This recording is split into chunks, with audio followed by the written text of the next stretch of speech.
यमुनानगर में private bus बनी coaching centre. एक कोचिंग सेंटर के संचालक ने बस को कोचिंग सेंटर बनाकर उसमें कोचिंग क्लास लगा डाली।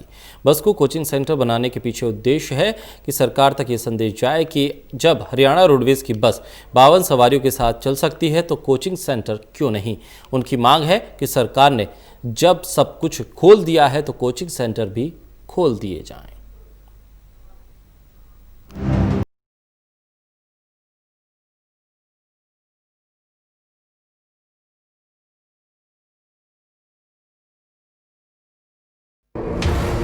तस्वीरों में जो नज़ारा आप देख रहे हैं ये किसी बस स्टैंड का सीन नहीं।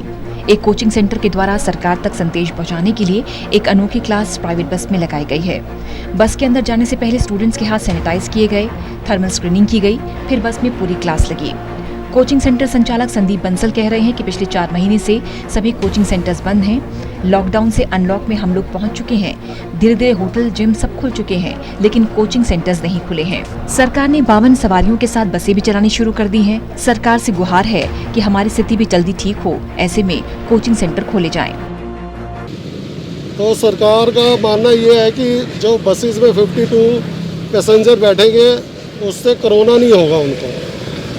तो हम भी सरकार को ये जानना चाहते हैं कि सरकार क्या हमें भी यही कहना चाहती है कि आप अपनी कोचिंग क्लासेस बसेस में लगा लें, क्योंकि बसेस में कोरोना नहीं होता। और क्या बसेस में सोशल डिस्टेंसेस का ध्यान रखा जाएगा, क्या सैनिटाइज प्रॉपर हो पाएगा। अगर वहाँ एक 10 बाई 20 की बस में 52 पैसेंजर्स बैठ सकते हैं तो हमारी कोचिंग सेंटर में जो 15 बाई 20 के क्लासेस रूम होते हैं और उसमें 15 से 20 बच्चों का एक बैच होता है, तो वहाँ क्यों नहीं बैठ सकते।